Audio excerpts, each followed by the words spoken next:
Wrestling Rundown. We are beginning episode week edition 86. Moving ever so closer to WWE Fastlane. I am Travis Colt. Alongside me, as always, is Mr. Kevin Hawk. Hey. Thomas Wolf is not with us this week. He's feeling a little under the weather, so we're going it as a duo. As we maybe we can win a Grammy. Maybe we can win a Grammy. Grammy for Best Tag Team of the Year. Yeah, I think we can do it. We're talking about Monday Night Raw. This is the Raw review. Now a week out from the Royal Rumble. Building. It's so weird because I feel like it's been so much longer than that. You know, the whole week last week felt. It was such a strange week. Like, the big talk was AJ, but we've been talking about AJ for weeks now. And it feels like so much has happened since the Rumble. Yeah, I'm going to blame Lucha Underground. Yeah? Yeah, adding an extra show in there I think has made everything seem a lot bigger. We got episode 2 this week. Let's talk about what happened on Monday Night Raw. We had Kalisto defeat Rusev by countout after hitting him with a Rana on the outside, sending him headfirst into the barricade. We had the Usos defeat Social Outcast with a double super kick on Adam Rose and Jay hitting a Superfly Splash. Brie Bella defeated Charlotte with a roll-up, reversing the figure 8. Big Show defeated Eric Rowan with a choke slam. Showstopper. Oh, yeah. Yeah. See, he doesn't use it often enough. I don't know what to fucking call it. I'm used to knockout. Showstopper, man. Alright. The Showstopper. Titus O'Neil defeated Tyler Breeze with a Clash of the Titus. Dolph Ziggler defeated Kevin Owens by reversing the pop-up powerbomb and hitting a zigzag. Sasha defeated Becky Lynch after Naomi and Tamina turned on her. And then we had the Shoulder defeat the New Day as Dean Ambrose hit Big E with the Dirty Deeds. In the middle of all these matches, we had AJ Styles on Miz TV. Miz wanted to hear about AJ's story, his journey to WWE. And he wanted to hear it through his own voice. Yeah. Miz doing the usual Miz thing where he's trying to Morgan Freeman AJ Styles' whole life. Except his voice is not nearly as soothing as Morgan Freeman's. And yeah, it comes to a point where, like, all of a sudden, Miz, through this, like, he's actually talking AJ up for a lot of this, but then all of a sudden he realizes that people are talking about AJ and not him, and it pisses him off. Yeah, well, it bugs him because he's trying to tout himself as the guy who got Daniel Bryan to where he is.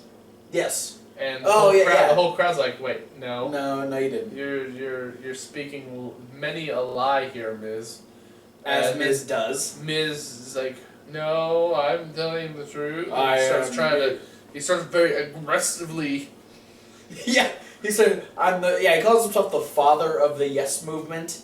And he starts doing the yes, and people are going no, and he's just like, yes, I am. And then eventually, he starts talking himself up, saying that, who even cares about AJ Styles anyway? I'm a 12-time champion. I've held 12 championships. I main evented WrestleMania. Blah blah blah blah blah. He turns around. If AJ Styles, what chance does AJ Styles have of making it in WWE if I don't help him? No chance. No chance in hell.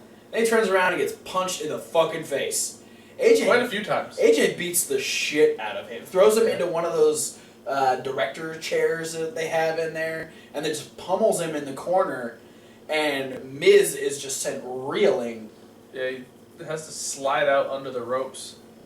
And one of the points that Miz hit on during talking about AJ's first week in WWE is that in his debut singles match on Raw, he defeated Chris Jericho. Yes. And Jericho would actually talk to Renee later in the night in a very creepy way, saying that he's going to be watching AJ Styles and what the future holds for AJ in WWE. Yeah, it really kind of weirded me out because you started talking about everybody's talking about AJ Styles, but I'm not talking about him. I've been thinking about him all week. It's Jericho giving us that stalker vibe. Jericho and Mojo Rawley, they got something going on where they just watch AJ and Zack Ryder sleep. Yeah, there's gonna be like a time where they team up together, and then you realize like they like have some weird higher power they report to, and it's TDP. Oh God, that's terrifying. Who's reverted back to doing the stalker angle, but now it's Michelle McCool. Oh no! And then for some reason we get Mojo Rawley and Chris Jericho and DDP versus Undertaker, Zack Ryder, and AJ Styles in a 6-man tag. Wow. Okay, let's bring it back to reality here. Do we think this is setting up for possibly AJ versus Jericho at Mania? I think it's gonna set up for them at Fastlane. All right. I'm cool with either one. All right, so let's talk about the Diva stuff. We had some storyline built in both of these matches. Yeah, a little bit. We started with Brie versus Charlotte. Brie was talking to Renee in the back about Nikki's neck surgery. Becky's knee surgery. Yeah. Fuck you. She's talking about how she successful surgery. She's at home. She's resting. They're hopeful that she'll make a full recovery. And then Charlotte walks in and goes, "Wow, I never thought that when I beat Nikki for the title at Night of Champions and then again at Hell in a Cell, I never thought that her injuries were that bad, and then I felt like I should come in here and say sorry, but do I really need to say so?" And then she just like ups the bitch level at this point, like not giving a fuck about Nikki's neck at all. Yeah.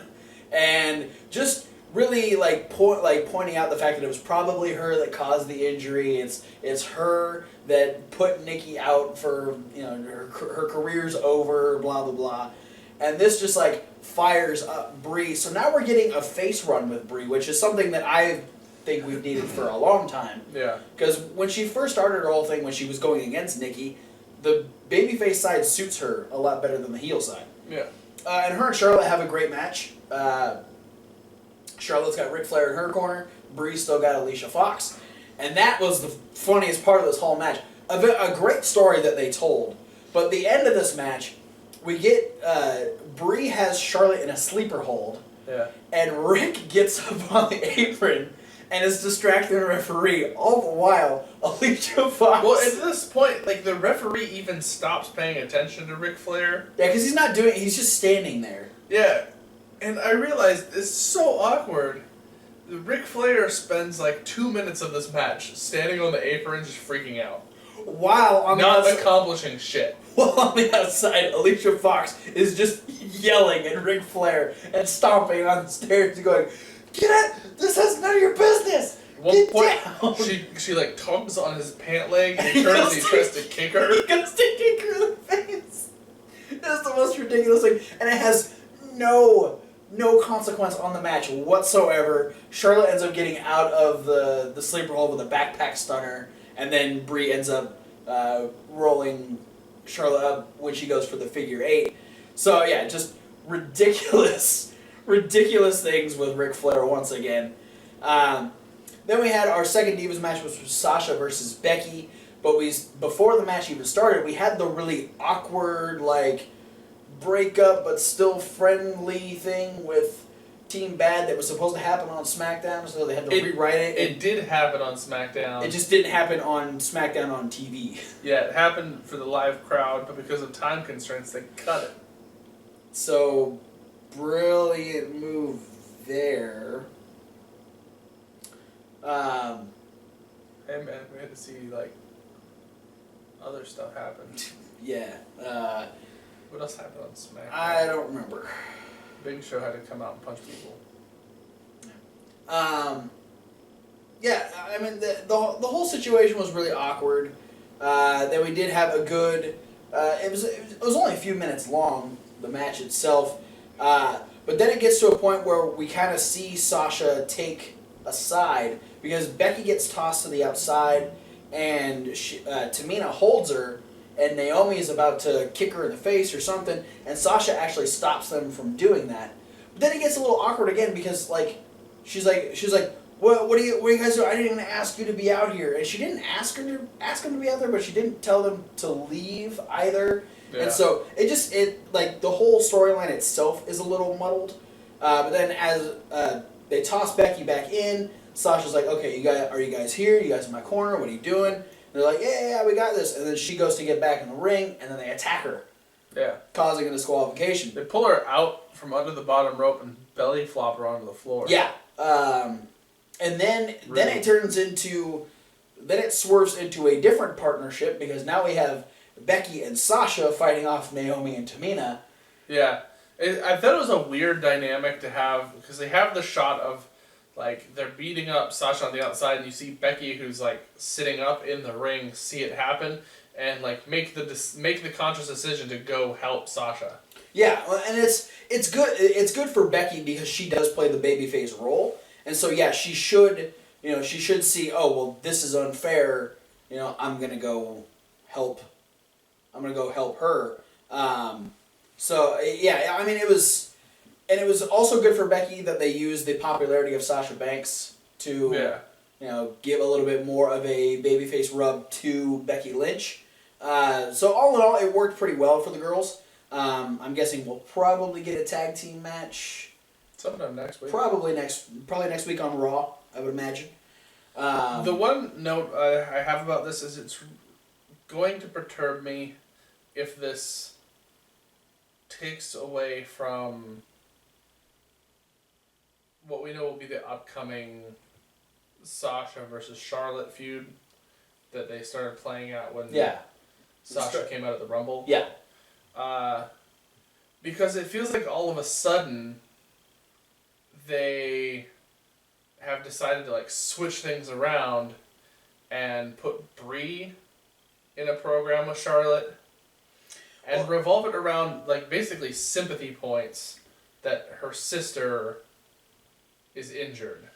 Well, I think what they're doing with Brie is they've had Team Bella wavering for so long, and with the obvious heel point taken out of the picture, the people cheer for Brie and Alicia Fox on a more regular basis, and I think they just want to keep the Bella name in good lighting, especially now that Total Divas is back on TV. Mm-hmm. That they're giving her that push. I don't know if she's going to be a part of the title picture, like for the next couple pay-per-views. What I think is going to happen is we're going to have this tag team match, Sasha and Becky versus Naomi Tamina, with probably Charlotte at commentary. And then Charlotte will cause some distraction leading into the Sasha versus Charlotte at Fastlane.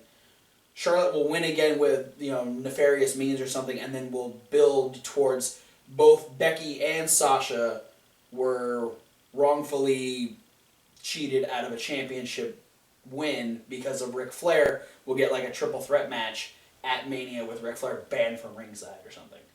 So that's the way I don't know. I don't know if they're going to try and toss Brie in there. I kind of hope they don't. I want her to, do her own thing. Stay, build your name a little bit. Don't just, roll off the fact that your sister is Nikki Bella and she's hurt. Actually, make yourself prominent. Because that's the one thing that she's always done. She's kind of fell behind Nikki. Yeah, and that's what I think is sort of a career hindrance for Brie Bella, is that all of Brie Bella's stories where she is the focal point of the story is usually because of either Daniel Bryan or Nikki Bella being in some form of peril. Yes. Yeah.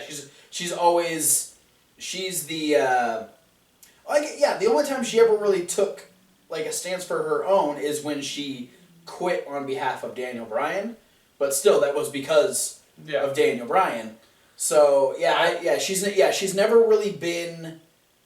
Yeah, she's never played the dominant role for herself. She's always been a side piece to whomever the main storyline is about. Yeah, and until that ends up stopping, I don't think Brie's ever going to get anywhere. Yeah, I don't think Brie's going to get anywhere anyway, but I think at least portraying her as a babyface and not trying to force a heel persona on someone who doesn't really feel like a bitchy character. Nikki plays that bitchy role way better than Brie does.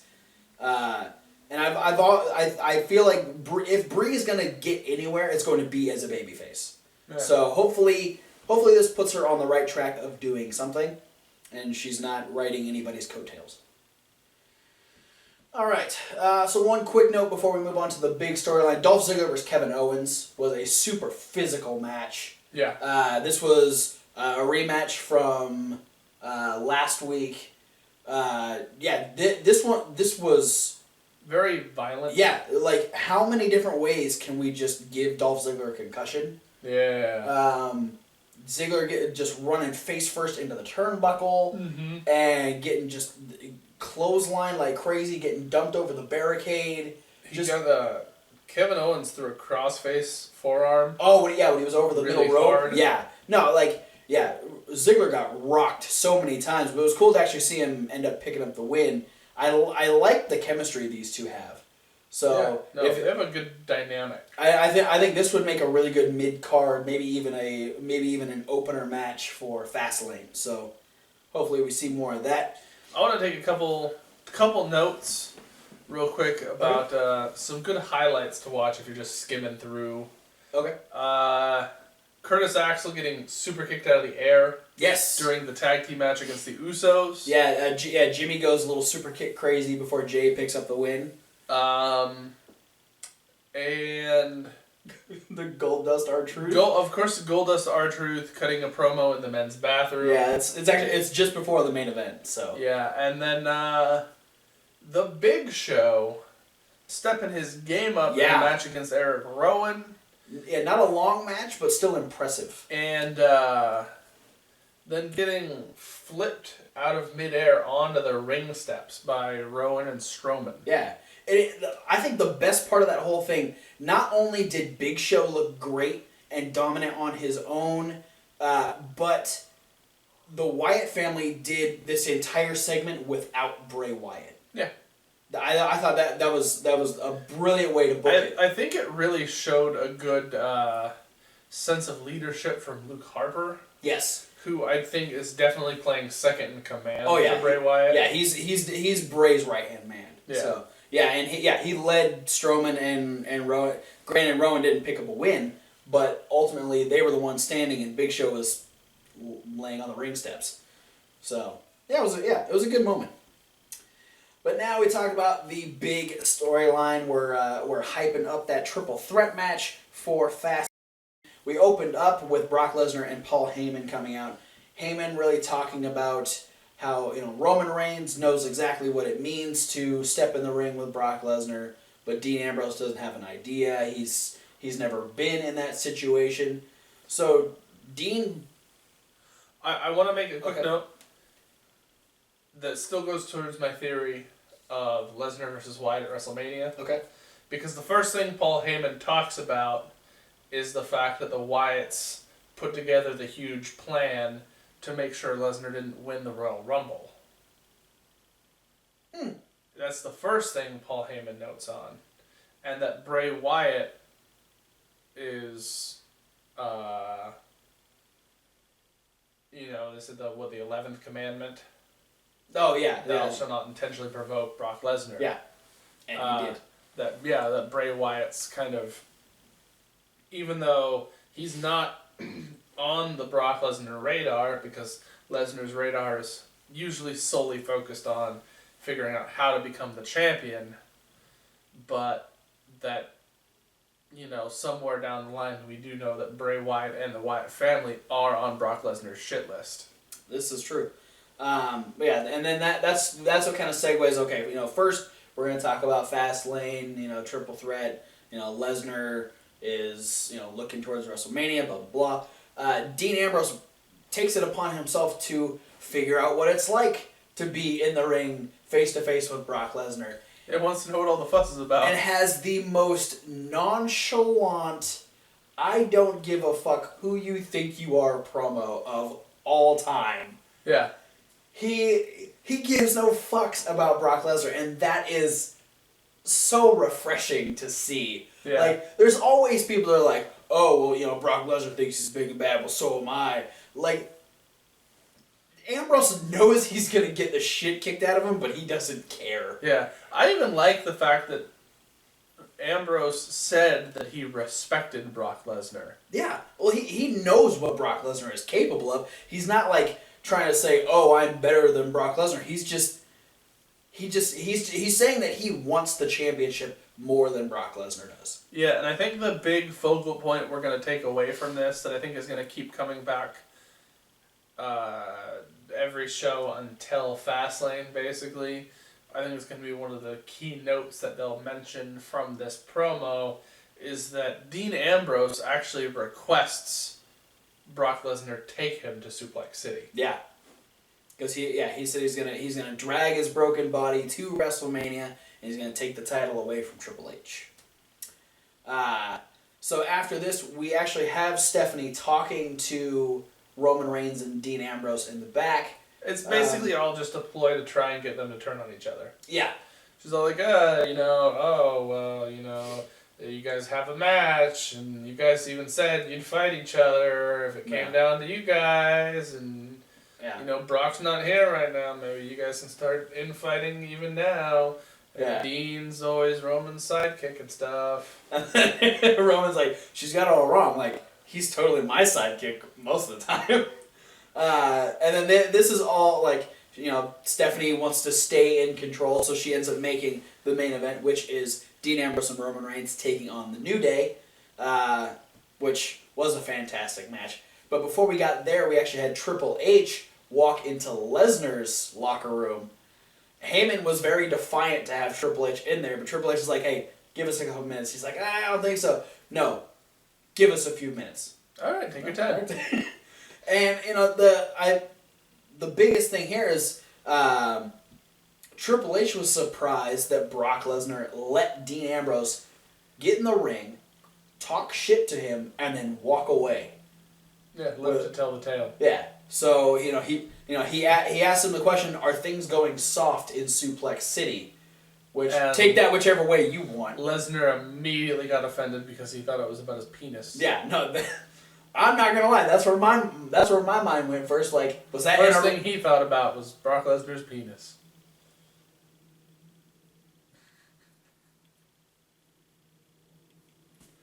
Keep it tight. Fuck Sheamus. No, fair enough. Triple H calling out Brock Lesnar for just kind of letting somebody waltz into Suplex City and then just, walk right out unscathed, which usually isn't the Brock Lesnar way. Maybe Brock Lesnar's turning over a new leaf. Well, let's talk. He'd do it with the German suplex. Yeah. He'd German suplex over a new leaf. Well, actually, he turned over Dean Ambrose with an F5. Like he was a leaf. Yes. Shield picking up the win. Good match between New Day and the Shield. Another note about things to watch, the very last move of this match, because I love the way Big E just dumps himself over on the Dirty Deeds.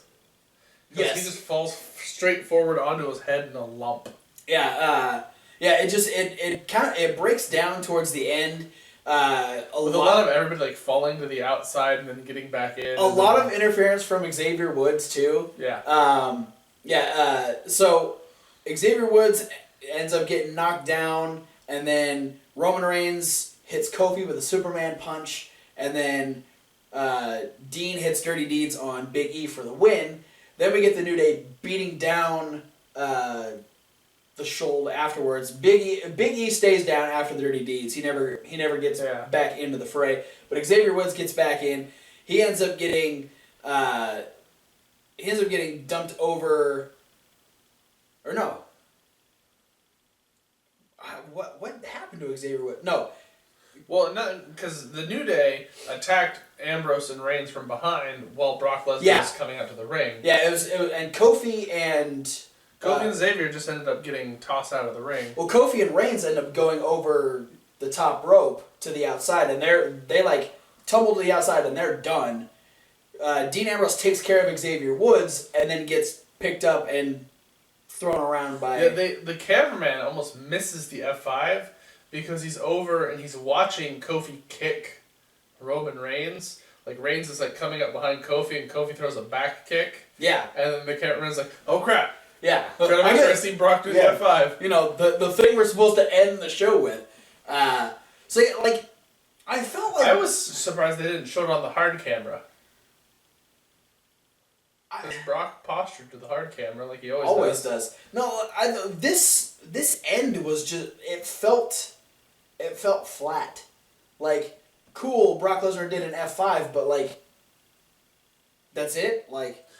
I think that it's to imply a couple things that they'll touch on maybe on SmackDown, but probably more likely on Raw. I think you're either going to get Heyman or Stephanie or Triple H. Note on the fact, where was Roman Reigns when Dean Ambrose got F5'd? See, and I thought that, like, maybe they'd note on the fact that, Dean Ambrose didn't get up after the F5, or, because he was...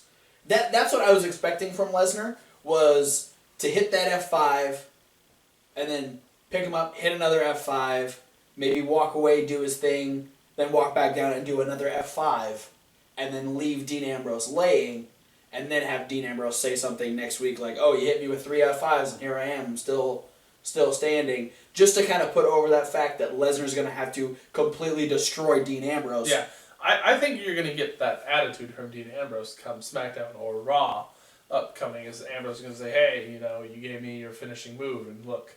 Yeah, I just feel like one F5 was not enough. Like, I don't want to see Brock Lesnar, like, F5 Ambrose again and again and again, but if I'm gonna, like, get into this storyline, I feel like there needs to be more than just one. Yeah.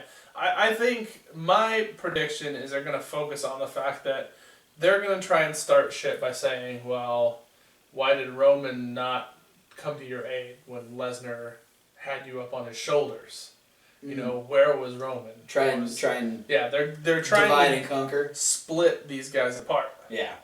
Well, we'll have to see what the coming weeks holds for the build to this triple threat, the build towards the rest of the card for Fastlane. But that is it for the Raw review. Don't forget to like and comment, and if you haven't, subscribe. We got something sad we got to talk about. Unfortunate that we have to talk about. Yeah. Cancer has been an issue this year, this 1 month into 2016. It hasn't claimed another victim yet, but it's trying. We found out today that Bret the Hitman Hart is unfortunately dealing with a severe case of prostate cancer. He posted on his Facebook page that he's been blessed to come back from a lot of things, whether it was his concussion or his stroke or any of the surgeries that he's had. He's been able to come back from it all, but this is going to be like the toughest battle he's had to fight in his career. Yeah. A lot of really great feedback, a lot of well wishes. I actually got it. It was Gregory Iron, Nick Jackson, and Hurricane Helms all reposted the Facebook post, and that's when I finally saw it. Was after Hurricane reposted it. So if you want to check it out, we actually reposted it on the Rundown Facebook. You can find that down in the description. Hit up Bret Hart on his Twitter, @Bret Hart. Go to his Facebook page. Send in some well wishes. Just support Bret Hart in what is going to be the toughest battle he's had to endure in his wrestling career, in his life. Because cancer's not something to joke about. It's a very serious situation. The good news is they've already got the surgery scheduled. Yeah. And they're hoping this surgery will be one and done. Yeah. And be able to remove all of the cancerous area, and if there's no cells spreading elsewhere already, then it should be one and done. Yeah, because they caught it fairly early on, didn't they? I think so. So, I mean, it's all, we can't say what's going to happen, because it's unpredictable sometimes. But well wishes, prayers, whatever gets you through, send them to the Hitman. Help him through the situation. Tweet him, post to his Facebook, help him out. And then you can like, favorite, subscribe. Like, comment, and subscribe. I realize I've been saying favorite for forever, and that's not even a thing anymore. Really? Yeah. That's been not a thing for a long time now. Yeah, you should comment instead of favorite, because you can't favorite. So that third thing is comment. Comment down. Yeah, last couple weeks, I've been trying to teach myself over the last 2 weeks, like, comment, and subscribe. Well, now you got to teach me. Yeah. Okay. So like, subscribe, and comment. Share the video. What do you think about Raw? Yeah. What do you think about Raw? What do you think about this build towards a triple threat? What was your favorite match? Just let me know. And if you want, just since we're talking about them, post your favorite Bret Hart moment down in the comments. Yeah. What's your favorite match? What's your favorite promo? What's your favorite Bret Hart moment in his entire career? Post down in the comments. I'm gonna get it started right away. Him versus Owen at WrestleMania 10. What about him versus Piper? Him versus Piper is good, but him versus Owen was better. All right. Him versus Owen is in my probably top 10 best matches of all time. All right. And last but not least, you should check out that playlist over on the other side of Kevin Hawk. There's only one video in it right now. That'd be this Raw review. But there will be more. There will be more. We'll be having the midweek wrap-up coming up next with the second episode of Lucha Underground, the SmackDown Rundown. More than that even. What? So there's going to be more than that even. More than that even. Because there will be an indie news where we're going to be talking about National Pro Wrestling Day. Some more advancements in the Top Prospect Tournament in Ring of Honor. And some upcoming shows, I'm sure. So, thanks for watching. Do all that stuff that we told you to do. Click some links. Comment some words. And punch some assholes. Fuck Alex Riley. Don't be stealing my thunder. I'm sorry. Fuck Titus O'Neil. Yeah.